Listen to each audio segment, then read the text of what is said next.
Good morning friends, मैं ER Tiwari try class में आपका स्वागत करता हूं।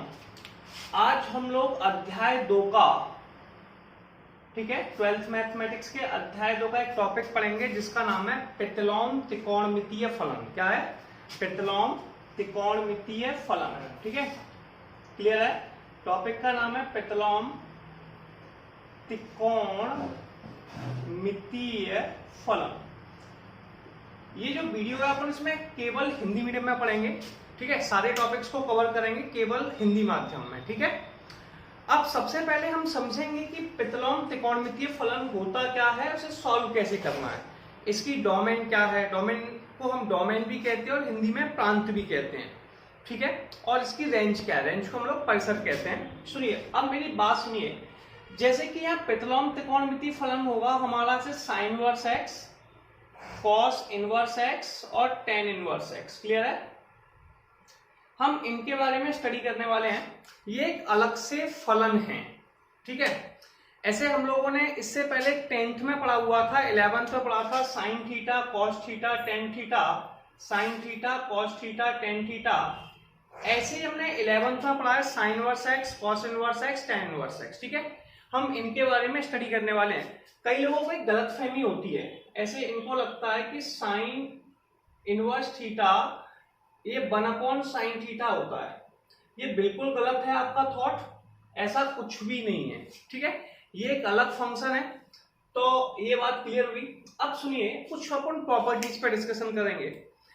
इसमें मैं आपको इसके रेंज के बारे में ज्यादा डिस्कशन नहीं करूंगा, क्योंकि हम जब टॉपिक्स को एक्सप्लेन करते हैं तो उस समय में रेंज की ज्यादा जरूरत नहीं है। और 12th के मैथमेटिक्स में रेंज इतना बड़ा फैक्टर नहीं है। जैसे कि मुझे पास एक वैल्यू है साइन इनवर्स साइन थीटा। क्या है? Sine inverse sine theta. तो इसकी प्रॉपर्टी हमसे समझाती है कि यहाँ पे साइन इनवर्स से साइन कट जाता है। क्या हो जाता है? ये साइन इनवर्स है, इस साइन इनवर्स से साइन कट जाता है। ये कटना मैं केवल आपको समझाने के लिए बोल रहा हूं, ये एक प्रॉपर्टी है, आप इसे कट नहीं करेंगे कभी। ठीक है, तो ये आ जाता है थीटा। लेकिन इसकी प्रॉब्लम क्या है, इसकी जो रेंज होगी, मतलब जो इंटरवल होगा, ये तभी पॉसिबल है जब थीटा की वैल्यू -π/2 से π/2 के बीच में होगी। किसके बीच में होगी? -π/2 से लेके π/2 के बीच में। क्लियर है? ऐसे में अगर आपको और समझाऊं तो cos inverse cos theta, cos inverse से cos कट जाता है, cos इनवर्स से cos कट जाता है, काटना नहीं है, ये एक प्रॉपर्टी है। क्लियर है? ये आपको समझना है। तो एक चीज है, ऐसे मैं आपको कल समझा रहा था कि भैया ये दोनों एक जैसे हैं। जब एक जैसे वैल्यू मिलते हैं ना, जैसे दो लोग एक जैसे मिले तो क्या होगा? वो गायब हो जाते हैं। क्या हो जाता है? गायब हो जाता है, छुप जाते हैं। तो ये दोनों छुप जाएंगे, थीटा बचेगा। cos इनवर्स से cos कट गया, क्या बचा? थीटा। इसका जो इंटरवल होगा वो 0 से पाई होगा। कितना होगा? 0 से पाई। ऐसे बेटा tan इनवर्स से tan कट जाता है। क्या कट जाता है? tan इनवर्स tan थीटा, ये भी थीटा होता है। इसमें ऊपर इंटरवल में -π/2 से π/2 होता है। क्लियर है? अब कई लोगों को एक ऑब्जेक्शन है, इस पे हम काम कैसे करेंगे या सॉल्व कैसे करेंगे, तो इस पे हम बात करते हैं।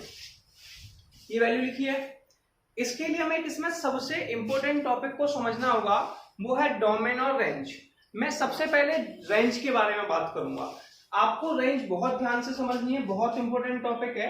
तो हम रेंज, इंग्लिश में रेंज कहते हैं, इसे हिंदी में भी रेंज कह देते हैं कई बार। इसका वैसे नाम है परिसर। क्या है? परिसर। अब सुनिए, इस परिसर को हमने दो भागों में, दो फैमिलीज में बांट दिया, दो परिवारों में बांट दिया। एक बनी साइन की फैमिली, एक फैमिली है कॉस की।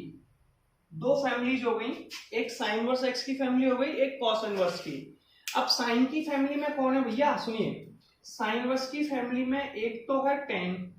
कौन है? tan। और एक है कोसेक। क्लियर है? साइन इनवर्स की फैमिली में कौन है? एक तो साइन इनवर्स है, एक tan इनवर्स है और एक कोसेक इनवर्स है। अब ऐसे कैसे रखिए, याद कैसे रखेंगे? साइन इनवर्स हो गया, tan होता है साइन अपॉन कॉस, तो इसमें ऊपर साइन आ गया तो ये भी आ गया। कोसेक होता है 1/sin।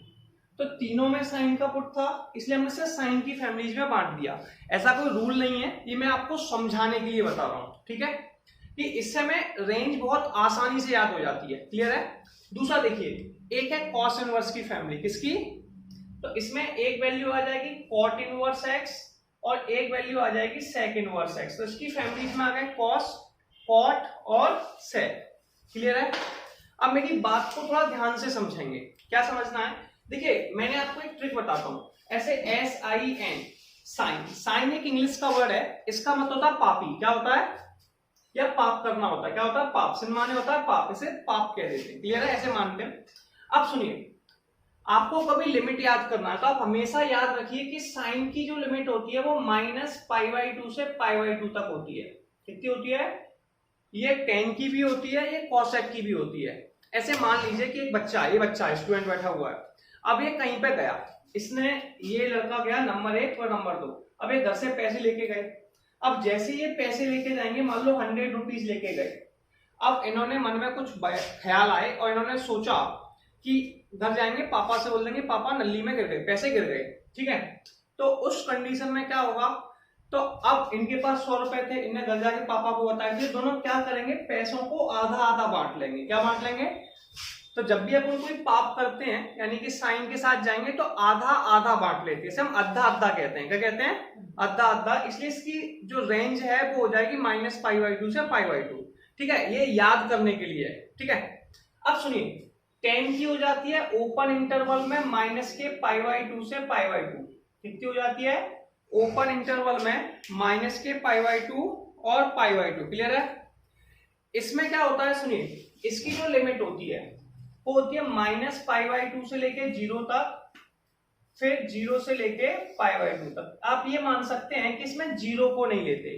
कॉसेक में 0 को क्यों नहीं लेते, उसका रीजन सुन लीजिए। साइन 0 की वैल्यू 0 होती है, कॉसेक साइन का अपोजिट है, तो वो हो जाएगा कॉसेक 0, तो वो कितना आ जाएगा? इनफाइनाइट। क्या हो जाएगा?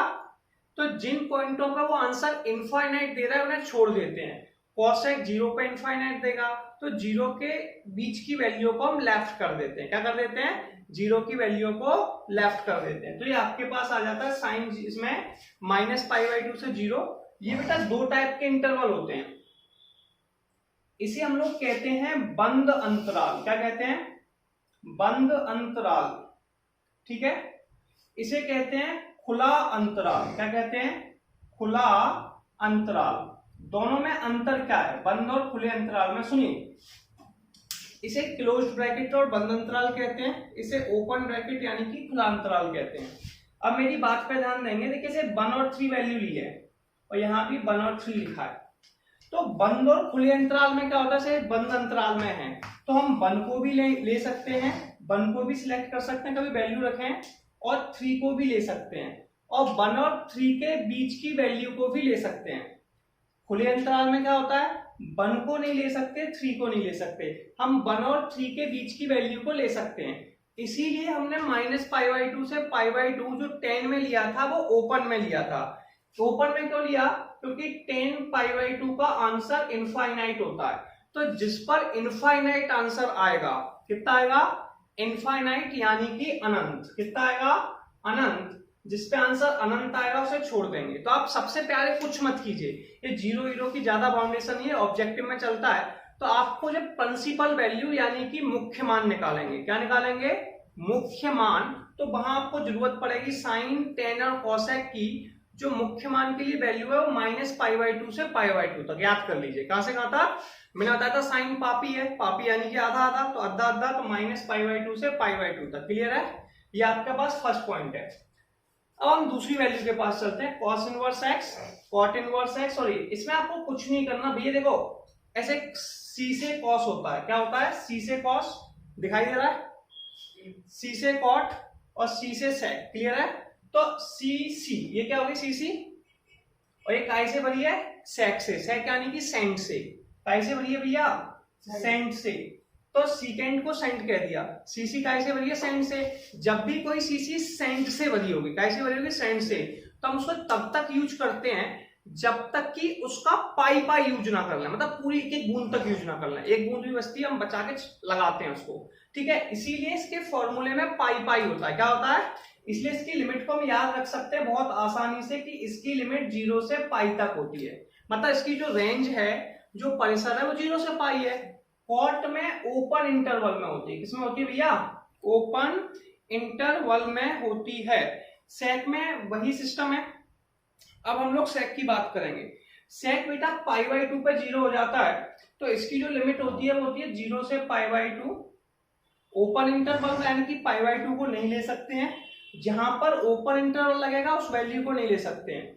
इनफाइनाइट π/2 से π। अब मेरी बात सुनिए, कुछ नहीं करना है, आप एक सिंपल सी ट्रिक से याद रख पाएंगे। इस साइन इनवर्स की जो फैमिलीज है वो -π/2 से π/2 तक है, जिसपे इंफिनिटी उन्हें छोड़ दो।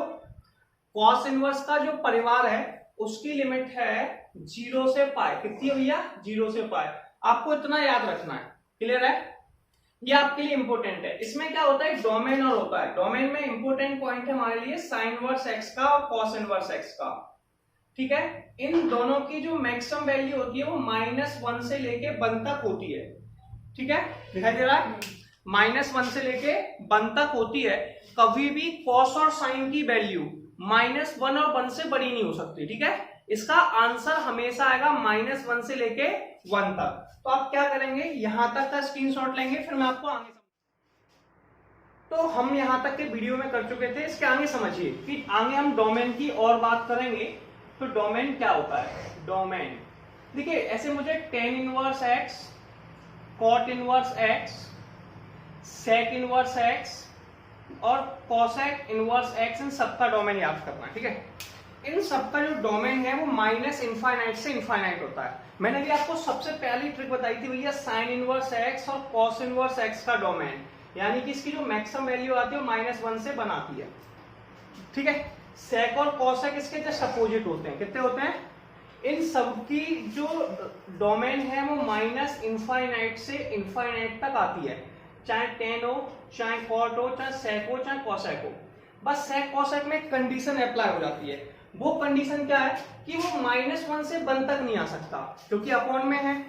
ठीक है, तो ये हो जाता है -इनफाइनाइट से लेके -1, फिर यूनियन 1 से लेके इनफाइनाइट। क्लियर है? इनफाइनाइट हमेशा ओपन इंटरवल में रहेगा। ओपन इंटरवल का मतलब मैंने बताया था कि जो वैल्यू आप कभी ले नहीं सकते। समझ में आया? जैसे कोई खुला हुआ है तो भग जाता है। समझ में आया? तो इनफाइनाइट है, इनफाइनाइट को एक्सेप्ट नहीं करते, इसीलिए उसे ओपन इंटरवल में रखते हैं। डाउट है? अब यहां तक हमें कोई कंफ्यूजन नहीं है। अभी अपने पास क्या होगा, डोमेन। अब मेरी कुछ कंडीशन समझिए, जैसे कि मैंने अभी आपको क्या समझाया, कुछ फॉर्मूले क्लियर किए। अब मैं आपको फिर टाइम थोड़ा सा दूंगा। जैसे कि मैंने कहा साइन इनवर्स -kx, ठीक है, cos inverse -kx, sorry sine की फैमिली में कौन है, कॉसेक, कॉसेक इनवर्स -kx और टेन इनवर्स -kx, ये आप तीनों एक ही फैमिली में है। फॉर्मूला मान के भी चलो। तो इसमें क्या करते हैं, कोई माइनस के टर्म्स में दिया हुआ है। किसमें दिया है? माइनस के टर्म्स में। तो और दूसरी तरफ है अपने पास सेकंड फैमिली कौन थी, कॉस इनवर्स -x, ठीक है, कॉट इनवर्स -x, और कौन था भैया, सेक इनवर्स -x। अगर कोई ऐसे आपके पास दिया हुआ है तो फॉर्मूले को कितनी आसानी से याद कर सकते हैं। ठीक है, स्टार्टिंग के फॉर्मूले आपको याद ही करा चुका। अब इधर सुनिए, sine inverse -kx, sine inverse -kx, इसे याद करने में ज्यादा परेशान नहीं। मैंने कहा था साइन कैसा होता है, पापी। कैसा होता है, पापी। अब ये पापी लोगों की पहचान कैसी होती है, कैसे इसको माइनस दोगे तो जस्ट माइनस वापस दे देगा। ये इनके साथ पूरे सबके साथ होता है, तो हो जाएगा माइनस के साइन इनवर्स x। ठीक है, क्लियर है? ऐसे कॉसेक का करोगे तो माइनस के कॉसेक इनवर्स x, टेन में करोगे तो कितना हो जाएगा, माइनस के टेन इनवर्स x। ये तीनों में माइनस आ गया। क्लियर है? याद करने के लिए आसान है। ठीक है, अब सुनिए, अगर कॉसेक में भी है तो मैंने बताया था c से कॉस, c से कॉट, c से कॉस, c से कॉट, ये होगा cc। s मतलब सेंट की, मैंने कहा था सेंट की cc होगी तो उसमें क्या करेंगे, पाई पाई का हिसाब रखते हैं। ठीक है, बोला था कि नहीं, पाई पाई का हिसाब रखते हैं। इसलिए जो cc वाले फॉर्मूले हैं इनमें पाई आ जाता है। क्या आ जाता है, पाई।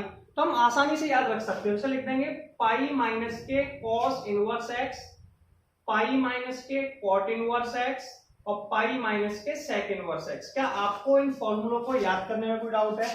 भैया साइन पापी है, सीधा माइनस बाहर आ गया, माइनस के साइन इनवर्स एक्स। कॉस में भी वही कंडीशन, माइनस का साइन बाहर आ गया, माइनस के कॉस इनवर्स एक्स। और टेन में भी वही कंडीशन कि भैया माइनस का साइन बाहर आ गया, माइनस के टेन इनवर्स एक्स। ठीक है, ये सीसी है और सीसी में मैंने बताया था पाई पाई का हिसाब रखते हैं। किसका रखते हैं? पाई पाई। सीसी जो सेंट की वजह से पाई पाई यूज करते हैं, इसलिए इसका फॉर्मूले में पाई लगाना। कितना आसान है। माइनस तो इसमें से भी बाहर आया, लेकिन पाई लगाना, तो पाई माइनस के cos inverse x, pi minus cot inverse x, pi minus sec inverse x. अगर आपको इन फॉर्मूलों को प्रूफ करना है तो मैं आपको नेक्स्ट वीडियो में कराऊंगा, ठीक है? क्लियर है? अब यहां तक आपका क्लियर हो गया, कोई ऑब्जेक्शन नहीं है। अब मेरी बात सुनिए, कुछ और इंपॉर्टेंट पर डिस्कशन करते हैं। देखिए साइन कॉस एक जैसे होते हैं, तो हम यहां लिखते हैं साइन इनवर्स एक्स प्लस के cos inverse x equal to pi by 2 होता है। कितना होता है? पाई बाई 2। क्लियर है? कोई डाउट है? साइन इनवर्स एक्स प्लस के कॉट इनवर्स एक्स कितना होता है? पाई बाई 2। अब सुनिए आगे, दूसरी वैल्यू है टेन इनवर्स एक्स प्लस के कॉट इनवर्स एक्स। यार ये भी पाई बाई 2 होता है। कितना आसान है, sine cos pi by 2, tan cot pi by 2। ऐसे बेटा सेक इनवर्स एक्स प्लस के कॉसेक इनवर्स एक्स, कितना? कॉसेक इनवर्स एक्स ये भी पाई बाई 2 होता है। इनसे क्या होता है, कभी कभी हम थोड़े से एक्स्ट्रा फॉर्मूले बना लेते हैं। एक्स्ट्रा फॉर्मूले कैसे बना लेते हैं? जैसे मैंने कहा यार, कॉस को इस साइड ले गए, कॉस को दूसरी तरफ ले गए, ठीक है? तो साइन तो इसी तरफ रहा, एक मिनट देखिए, साइन तो यहीं रहा, कॉस को दूसरी तरफ ले गए, तो पाई बाई 2 माइनस के कॉस इनवर्स एक्स बराबर हो गया साइन इनवर्स एक्स। अगर पाई बाई 2 में से कॉस को घटा दोगे साइन आ जाएगा। ऐसे मान लो अगर मैं साइन को इस साइड ले जाऊं, ठीक है, तो क्या हो जाएगा? कॉस इनवर्स एक्स बराबर पाई बाई 2 माइनस के साइन इनवर्स एक्स। देखिए कितना आसान है, कॉस को पाई बाई 2 में से कॉस को घटाया, साइन आ गया, पाई बाई 2 में से साइन को घटाया, कॉस आ गया, साइन के कॉस, कॉस का साइन। आसान है। ऐसे ही आगे देखेंगे, अगर मैं 10 को इस साइड ले जाऊं कोई प्रॉब्लम है? तो ये क्या हो जाएगा भैया? कॉट इनवर्स एक्स, ये क्या हो जाएगा? पाई बाई 2 माइनस के टेन इनवर्स एक्स। कितना हो जाएगा? पाई बाई 2 माइनस के टेन इनवर्स एक्स। मान लो 10 को भी ले गया, तो tan inverse x equal to हो जाएगा पाई बाई 2 माइनस के कॉट इनवर्स एक्स। तो ये हम बना सकते हैं, और ये मैंने मानता आपको बहुत इजीली समझ में आ चुके होंगे। तो आपको यहां तक कोई डाउट है फॉर्मूले बनाने में? ठीक है, ये डोमेन और रेंज से आप फॉर्मूले बना सकते हैं, तो आप यहां तक स्क्रीनशॉट लीजिए। अब हम लोग यहां तक कर चुके हैं, इसके बाद हम लोग थोड़ा सा टॉपिक समझेंगे, वो है टेबल। ये टेबल आप 10th में बनाना सीख चुके हैं, लेकिन मैं फिर भी बता देता हूं, क्योंकि हमें जब प्रिंसिपल वैल्यू बनानी होगी तो हम टेबल कैसे बनाएंगे, ठीक है? तो ये जो पहला पोर्शन है वीडियो का, इसमें इंट्रोडक्शन पार्ट पढ़ा रहे हैं कि हम इनवर्स ट्रिग्नोमेट्री को फॉलो कैसे करेंगे और अप्लाई कैसे करेंगे। क्लियर है? तो देखिए, सबसे पहले टेबल बनाने का सबसे बेस्ट तरीका है, पहले आप काउंटिंग लिख लीजिए, 0 1 2 3 एंड 4। सारी वैल्यू में 4 का डिवाइड दे दें। किसका दे दें? 4 का डिवाइड, 4 अपॉन 4 अपॉन 4 एंड 4, ठीक है? इन्हें रूट में लिखते हैं। किसमें लिखते हैं? अंडर रूट में। इसे वर्गमूल कहते हैं, रूट में लिखा। अब मेरी बात सुनिए, अब यहां पे हमें दो टाइप से, ये पहला जो एंगल है वो 0 डिग्री का होगा, दूसरा एंगल 30 डिग्री का, तीसरा एंगल 45 डिग्री का, फिर हमारा आ जाएगा 45 के आगे 60 और ये 90। अब हमारे साथ यहाँ 12th में थोड़ी सा प्रॉब्लम आती है कि जो एंगल्स हैं वो रेडियन में मेजर किए जाते हैं। किसमें मेजर किए जाते हैं? रेडियन में। रेडियन मोड क्या होता है? यहाँ पे पाई की वैल्यू जो होती है वो 180 डिग्री होती है। आप एक बार थोड़ा सा स्क्रीनशॉट लेंगे, पाई की 180, पाई बाई 2 यानी कि 180 में 2 का डिवाइड दिया तो 90 डिग्री आता है। पाई बाई 3, 180 में 3 का डिवाइड दिया 60 डिग्री, पाई बाई 4 ये 45 डिग्री होता है। क्लियर है? इसके बाद आप अगली वैल्यू नोट करेंगे, पाई बाई 6 ये 30 डिग्री होता है, 2 पाई 360 डिग्री होता है। क्लियर है? ये आपके एंगल होते हैं। अब सुनिए, मैंने 30 डिग्री को पाई बाई 6 कह सकता हूं। क्या कह सकता हूं? Pi by 6। 45 को कह सकता हूं पाई बाई 4, 60 को कह दूंगा पाई बाई 3 और 90 को कह दूंगा पाई बाई 2। ठीक है, ये आप नोट कर लेंगे, अभी कर लेंगे। क्लियर है? अब सुनिए, पहली वैल्यू को साइन लिखेंगे। क्या लिखेंगे? साइन। फिर लिखेंगे कॉस। क्या लिखेंगे बेटा? कॉस। इसके बाद 10 आएगा। चलिए, अब एक बात बताइए, 0/4 कितना होता है? 0/4 0 होता है, आपको पता है। तो ये पहला आंसर आ गया 0। 1/4 कितना हो जाएगा? ये अंडर रूट में है, अंडर रूट में 1/4 हो जाएगा 1/2। क्लियर है। इसके बाद जो नेक्स्ट वैल्यू है वो हमारे पास है 2/4, 2 से 4 कट गया तो इसका आंसर आ जाएगा 1/√2, ठीक है। 3/4 ये हो जाएगा √3/2 और 4/4 1। इसका मतलब यह है कि साइन 0 की वैल्यू 0 होती है, साइन 30 की वैल्यू 1/2 होती है, इसे π/6 भी कह सकते हैं, साइन π/6।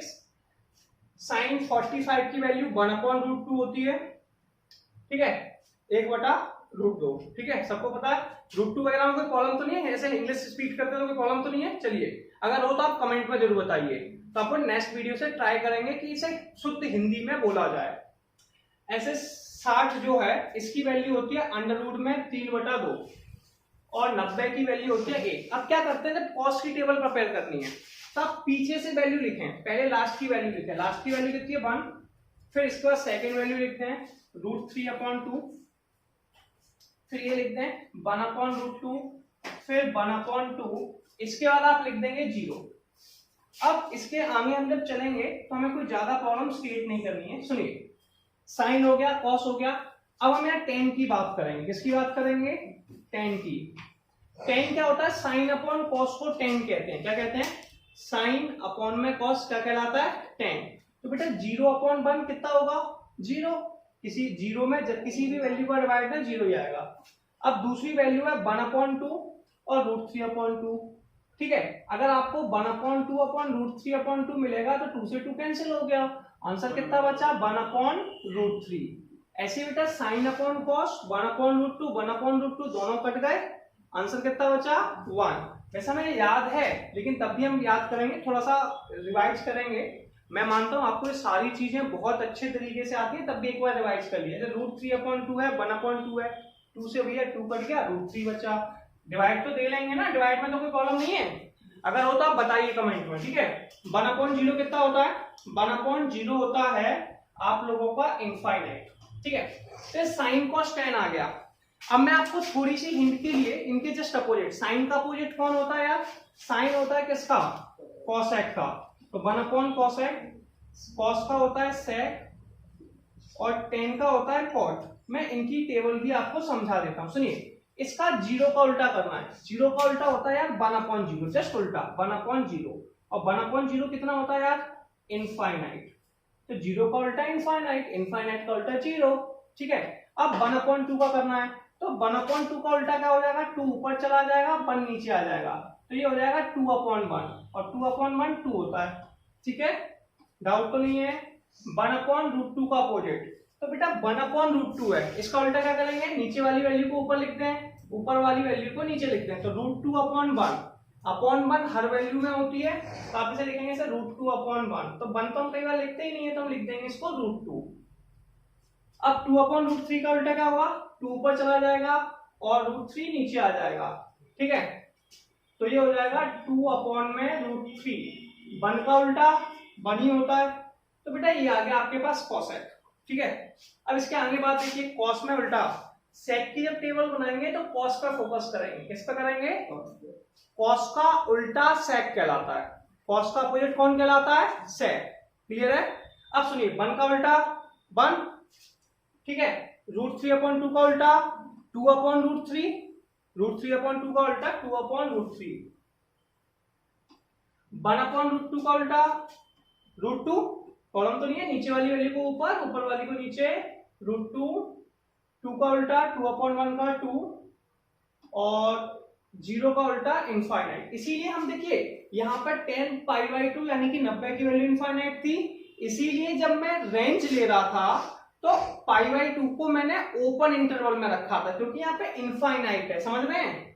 अब कॉसेक में 0 की वैल्यू इनफाइनाइट आई थी ना, तो 0 पॉइंट्स को एक्सेप्ट नहीं कर रहे थे, समझ रहे हो मेरी बात। इसलिए अब कॉट के पास जाएंगे, कॉट क्या होता है, 10 का जस्ट अपोजिट। किसका होता है, 10 का अपोजिट। तो 0 का उल्टा क्या होता है, मैंने आपको बताया था 0 का उल्टा होता है 1/0, और किसी भी वैल्यू के बटे में 0 आ जाता है, ठीक है, इसे हर कहते हैं। हर में 0 आ जाए तो उसका आंसर अनंत यानी कि इनफाइनाइट होता है। तो ये कितना हो जाएगा भैया, इनफाइनाइट। 1/√3 का उल्टा क्या हो जाएगा, √3 ऊपर चला जाएगा 1 नीचे आ जाएगा, तो ये आ गया √3, ठीक है बेटा। 1 का उल्टा 1, √3 का 1/√3 और इनफाइनाइट का उल्टा होता है 0।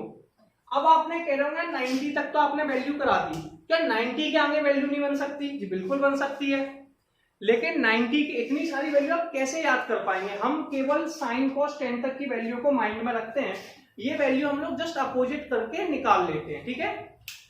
अब आपके लिए एक समस्या हो रहा है कि भैया 90 तक तो कर ली, मान लो 270 आ जाए, 360 आए, तो कैसे निकालेंगे? इसके लिए मैं भी आपको 11th के फॉर्मूले यूज करके बताऊंगा टेबल, क्योंकि ये इंट्रोडक्शन पार्ट है जिसमें मैं आपको 11th के फॉर्मूले 12th के फॉर्मूले कंफर्म कराऊंगा कि नहीं यूज कैसे करते हैं। तो आप सबसे पहले टेबल प्रिपेयर कर लें, फिर मैं आपको 11th के फॉर्मूले बताऊंगा जिसके थ्रू आप इन्हें इसके आगे की वैल्यू 180, 270, 360, ठीक है, 135 इनकी वैल्यू कैलकुलेट कर सकेंगे, और ये हमें याद भी करनी है, ठीक है। तो चलिए से स्क्रीनशॉट लीजिए। तो अभी तक हम लोगों ने टेबल बना ली थी, टेबल में कोई डाउट नहीं होगा। टेबल जो मैंने बनाई थी वो 0 से लेके 90 तक की बनाई थी। अब मान लीजिए किसी क्वेश्चन में वैल्यू 90 से ज्यादा आ जाए तो हम कैसे सॉल्व करेंगे? इसके लिए आपको एक चतुर्थांश फिगर यानी कि क्वाड्रेंट फिगर बनाना पड़ेगा। चलिए मैं आपको बताता हूं कैसे बनाते हैं वो चीजें। देखिए ये कहलाता है प्रथम चतुर्थांश। क्या कहलाता है? प्रथम चतुर्थांश, ठीक है। इसे इंग्लिश में कहते हैं फर्स्ट क्वाड्रेंट। ये कहलाता है द्वितीय चतुर्थांश, द्वितीय चतुर्थांश, द्वितीय लिख देंगे चतुर्थांश। ये कहलाता है तृतीय चतुर्थांश, और ये कहलाता है चतुर्थ चतुर्थांश। क्लियर है? यहां से यहां तक का एंगल कितना है आप बता पाएंगे? बेटा इनके बीच में एक लाइन ऐसे है, एक लाइन ऐसे है, और जब भी कोई वैल्यू ऐसे बनती है तो उसका एंगल 90 डिग्री होता है, यानी कि 90 डिग्री, ठीक है। 90 है तो ये है 0 से लेकर 90 तक। अब यहां से यहां तक का भी 90 है, तो 90 और 90 कितने हो गए? 180, सही है। फिर यहां से यहां तक का कितना होगा भैया? 270, ये भी 90 है, तो 180 में 90 जोड़े 270। फिर यहां से यहां तक गए 360, कितना हो गया? 360। तो ये अपने पास 4 चतुर्थांश हो गए, first, second, third and fourth, ठीक है। इसे हम हिंदी में क्या कह रहे हैं? प्रथम चतुर्थांश, द्वितीय चतुर्थांश। अब सबसे पहले आपको क्या करना है? देखिए यहाँ पर रेडियन वाले क्वेश्चंस में फिगर ज्यादा बनने वाले हैं, तो मैंने बताया था कि π/2 को क्या कहते हैं भैया? 90, तो 90 डिग्री को π/2 कह देंगे, ठीक है। दूसरा क्या है आपके पास? 180। क्या 180 आपको दिखाई दे रहा है? 180 आपको दिखाई दे रहा है, ठीक है। यहां तक का 180 है। 180 को भैया पाई कहते हैं। क्या कहते हैं? पाई। थर्ड क्वाड्रेंट है भैया 270 पे। 270 को रेडियन में कहते हैं 3π/2, और 360 को 2π।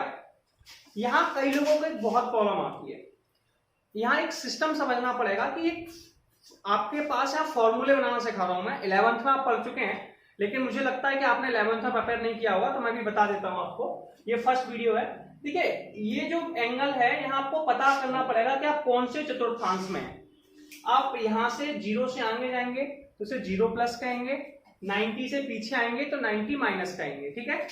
अगर 90 से आगे जाएंगे तो 90 प्लस कहेंगे, और 180 से पीछे जाएंगे तो 180 माइनस कहेंगे, 180, ठीक है।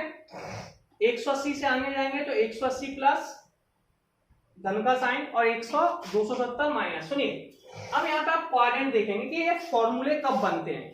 अगर किसी वैल्यू को 0, 90, 180, 270 और 360, वैसे 0 का तो सीधा आंसर ही निकल आता है डायरेक्ट, तो मैं 0 के लिए परेशान नहीं होना है।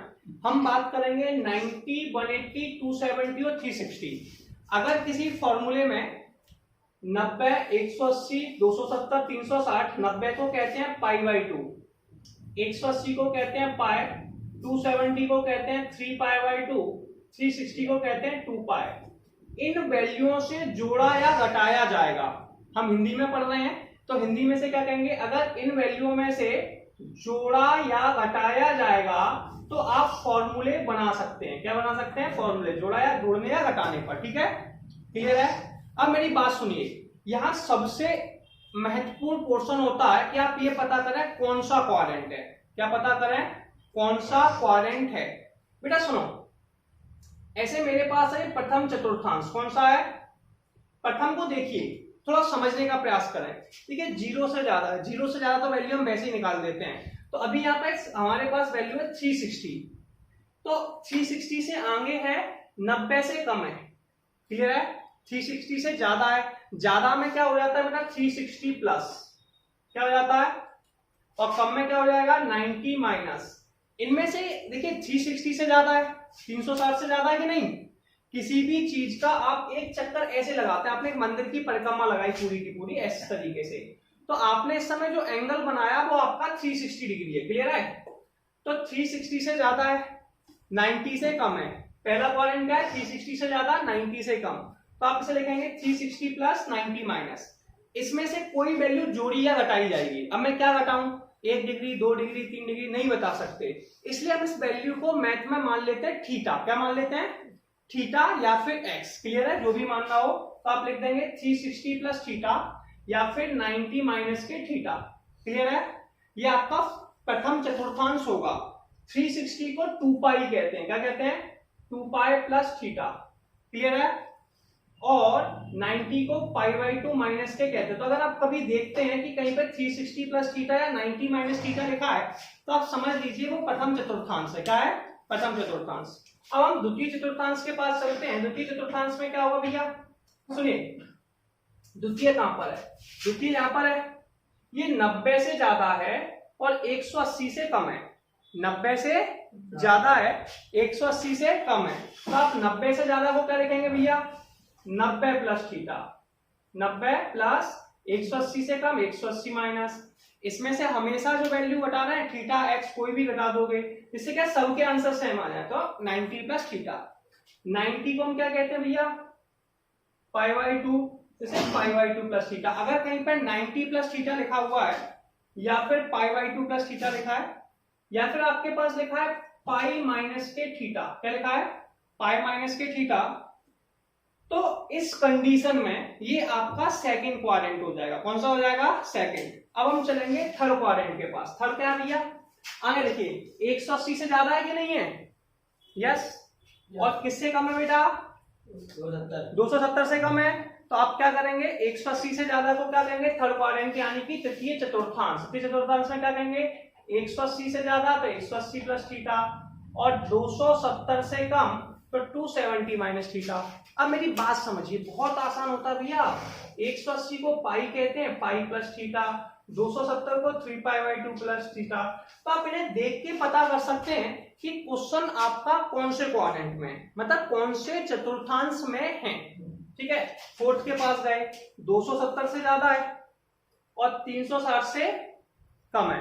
तो हम जब चतुर्थांश के पास जाएंगे फोर्थ के पास, तो हम क्या कहेंगे 270 से ज्यादा यानी कि 270 प्लस थीटा, और 360 से कम 360 माइनस के थीटा। 270 में क्या होता है भैया बताओ 3 पाई बाई 2 प्लस के थीटा और 2 पाई माइनस के थीटा। डाउट है, यस और नो। तो ये आपके पास चारों क्वाड्रेंट आ चुके हैं। तो ये सबसे इंपोर्टेंट है, देखिए फॉर्मूला तभी बनेगा, ये मन में बसा लीजिए बातें, फॉर्मूला तभी बनेगा जब किसी वैल्यू को 90, 180, 270 और 360 में से जोड़ा या घटाया जाएगा। क्लियर है, नहीं है तो आप बनाएं। फिर आपको पहचान करनी होती है वो कौन सा चतुर्थांश है। अगर कहीं 360 प्लस थीटा लिखा है यानी कि यहां से आगे और 90 से कम 90 माइनस थीटा लिखा है, 90 माइनस थीटा तो प्रथम चतुर्थांश है। सेकंड में क्या है 90 प्लस थीटा या फिर 180 माइनस थीटा द्वितीय चतुर्थांश है। 270 प्लस थीटा और 360 माइनस थीटा ये फोर्थ चतुर्थांश है। 180 प्लस थीटा और 270 माइनस थीटा ये तृतीय चतुर्थांश है। तो इन चतुर्थांश को पता करने से आपको क्या फायदा होगा, आप क्यों लगे हुए ना पता करने के, इससे क्या एक पहचान होती है। इसे पहचान को मैं थोड़ा इंग्लिश में समझाऊंगा। पहले चतुर्थांश में ऑल पॉजिटिव होते हैं। ऑल का मतलब है सारी की सारी वैल्यू पॉजिटिव होती है। आपको सारी की सारी कितनी वैल्यू है, sine cos tan cot sec cosec, clear है, सारी प्लस की होती है। दूसरे में बेटा एक तो साइन प्लस का होता है, कौन होता है साइन, और साइन का जस्ट उल्टा कौन होता है कॉसेक, साइन का उल्टा कौन होता है कॉसेक। ये दोनों प्लस के होते हैं, बाकी सारी वैल्यू नेगेटिव होती हैं। थर्ड क्वाड्रेंट में टेन और टेन का उल्टा कौन होता है कॉट, ये दोनों प्लस के होते हैं। फोर्थ क्वाड्रेंट में कौन है भैया सेक, सेक का उल्टा कौन है कॉस, सॉरी कॉस और सेक ये दोनों प्लस के होते हैं। पहले आप कॉस लाए फिर सेक लाए, क्लियर है। अब सुनिए मेरी बात, इसे याद कैसे रखते हैं इसके लिए की बना लेते हैं। पहले में ऑल था, ऑल को ए लिख दिया, दूसरे में कौन था एस, एस मतलब साइन, तीसरे में टी, टी मतलब टेन, चौथे में कॉस, कॉस यानी कि सी। तो इसे कई लोग इंग्लिश में ऐसे याद रखते हैं आफ्टर स्कूल टू कोचिंग, याद करने में प्रॉब्लम है, कई लोग ऐसे भी याद रखते हैं। ऐसे मैं शुद्ध हिंदी में समझाऊं तो ए मतलब ए, एस मतलब सनम, टी मतलब तेरी, सी मतलब कसम, या फिर कई लोग इसे चुवन भी कह देते हैं। तो ऐसी बात है ए सनम तेरी चुवन या ए सनम तेरी कसम, इसको गलत मत लीजिए, जैसे अपन समझा तो नहीं समझना, ठीक है, क्लियर है। तो ए सनम तेरी कसम, अगर आपको ऐसे याद नहीं हुआ तो एक ट्रिक और हो सकती है, ए एस को हम लिख सकते हैं ऐसी, टीसी को लिख सकते हैं तैसी, तो हम ऐसे ऐसे भी याद कर सकते हैं ऐसी तो ऐसी से, ठीक है, घर पर नहीं बोलना है, ये नॉर्मली है, ठीक है। तो क्या कहने वाला है ऐसी तैसी या फिर ए सनम तेरी चुमन या कसम, जो भी कुछ कह लीजिए, जो as you like as you base, ठीक है। कई लोग तो चुम्मा समझ बैठते हैं, नो ऐसा नहीं करना, ठीक है ना, गलत फहमी। तो A S T C, clear है। अब इसको हम समझ चुके हैं, तो इसके हिंट से हम इसे याद रख पाएंगे। तो अब इसको फॉर्मूले कैसे बनाएंगे, इस पर हम अभी थोड़ी देर से बात करेंगे, पहले आप इस पर स्क्रीनशॉट ले लीजिए। तो हम लोगों ने यहाँ तक पढ़ लिया था, इसके आगे हम सीखेंगे कि ये न्यूमेरिकल में सॉल्व कैसे करना है। मैं इसके लिए कुछ स्टेप्स बताऊंगा आपको। सबसे पहले पहचान, अगर किसी क्वेश्चन को 90, 180, 270 और 360 के साथ जोड़ा या घटाया जाए, क्या किया जाए, जोड़ा या घटाया जाए, तो आप फॉर्मूला बना सकते हैं, क्लियर है। अब फॉर्मूला कैसे बनाते हैं, सबसे पहले स्टेप फर्स्ट में सबसे पहले आप पता करेंगे कौन से चतुर्थांश में है, कौन से चतुर्थांश में है, फर्स्ट, सेकंड, थर्ड या फोर्थ, ठीक है, प्रथम द्वितीय। और इसके हम फिर इससे हम लगाते हैं साइन, और साइन कैसे लगाते हैं, ऐसी तैसी से, ठीक है। फिर दूसरा काम होता है हमारा स्टेप सेकंड। स्टेप सेकंड में हमें क्या करना होता है, देखना होता है किसमें से ऐड और सब्सट्रैक्ट करना है। 90 और 270 के साथ मैंने बताया था चेंज, ठीक है, 180 और 360 के साथ मैंने बताया था नो चेंज, क्लियर है। ये प्रोसेस हमें फॉलो करेंगे। अब सुनिए, सबसे पहले जो वैल्यू मुझे दिया उसको देखता हूं मैं ध्यान से। मुझे दिया हुआ है 90 माइनस थीटा, 90 माइनस थीटा। अब सुनिए, ये क्वाड्रेंट फिगर हमारे पास फर्स्ट, सेकंड, थर्ड, 90, 180, 270 और 360। 90 माइनस यानी कि फर्स्ट क्वाड्रेंट है। फर्स्ट क्वाड्रेंट में हम जाएंगे, सबसे पहले हमने पता किया कौन सा क्वाड्रेंट है, फर्स्ट क्वाड्रेंट के लिए हम लोग पता करेंगे ऐसी तैसी। फर्स्ट क्वाड्रेंट में ऑल पॉजिटिव होता है, इसलिए यहां से लेके 90 माइनस थीटा यहां तक है, यहां तक फर्स्ट क्वाड्रेंट है, तो इन सारी वैल्यू के सामने प्लस का साइन लगा देंगे। अब दूसरा काम हमें क्या चेक करना है, इसे किस में से जोड़ रहे हैं, तो 90 में से सब्सट्रैक्ट कर रहे हैं। मैंने कहा था, आप ये देखिए, तो मैंने कहा था 90 और 270 में चेंज होता है, 90 और 270 में चेंज होता है, तो चेंज हो जाएगा। साइन लिखा है, इसके सामने क्या लिख जाएगा, कॉस, कॉस लिखा है, सामने क्या लिख जाएगा, कॉस के सामने साइन, ठीक है। टेन लिखा हुआ है, टेन के सामने क्या लिख जाएगा, कॉट, कॉट लिखा है, कॉट के सामने क्या लिख जाएगा, टेन। सेक लिखा है, इसके सामने लिख जाएगा कोसेक, और कोसेक के सामने लिख जाएगा सेक, ठीक है। ये काम हो गया। दूसरी प्रोसेस क्या है, साइन 180 माइनस थीटा। तो sine 180 minus theta, 180 minus theta यानी कि 180 से कम, ये सेकंड क्वाड्रेंट है। कौन सा क्वाड्रेंट है, द्वितीय चतुर्थांश। द्वितीय चतुर्थांश में एस यानी कि साइन प्लस का होता है, तो साइन के सामने प्लस का साइन, और साइन का जस्ट अपोजिट कौन होता है, कोसेक, तो इसके सामने प्लस का साइन। बाकी सारी वैल्यू के सामने माइनस का साइन लगा दीजिए। अब देखिए उसे किस में से जोड़ा या घटाया जा रहा है, 180 में से। मैंने कहा था 90 और 270 के साथ अगर जोड़ा या घटाया जाता है तो वो चेंज हो जाता है, 180 के साथ नो चेंज होता है, तो नो चेंज रहेगा। नो चेंज में क्या हो जाएगा, sine theta, cos theta, tan theta, cot theta, sec theta और कोसेक थीटा, ठीक है, सेम टू सेम रहेगा, कोई प्रॉब्लम नहीं है। अब ये स्टेप्स तो आपको क्लियर ही है। अब आपके पास है, हम इसके पास गए, ठीक है, sine 270 minus theta, 270 minus theta कौन सा क्वाड्रेंट है, हम ये पता करेंगे, तो 270 माइनस थीटा यानी कि थर्ड क्वाड्रेंट है। थर्ड में कौन होता है, टेन और कॉट प्लस का होता है, थर्ड में एएसटी से टेन और कॉट प्लस का, बाकी दोनों माइनस के। अब इसे किस में से सब्सट्रैक्ट कर रहे हैं, 270 में से। 90 और 270 के साथ क्या करते हैं, चेंज। तो चेंज कर देंगे। चेंज कैसे करते हैं, साइन है तो उसके सामने कॉस लिख देंगे, कॉस है तो साइन लिख देंगे, तो ये आ जाएगा कॉस, कॉस के सामने साइन, टेन के सामने कॉट, कॉट के सामने टेन, सेक के सामने कॉसेक, कॉसेक के सामने सेक। और ये क्वेश्चन आप लोगों का कंप्लीट हो गया और ये क्वेश्चन सॉल्व हो गया। ठीक है, सॉरी क्वेश्चन नहीं, सॉरी ये फॉर्मूले क्लियर हुए। तो आप यहां तक के फॉर्मूले देखें, ठीक है, फिर आगे बात करेंगे।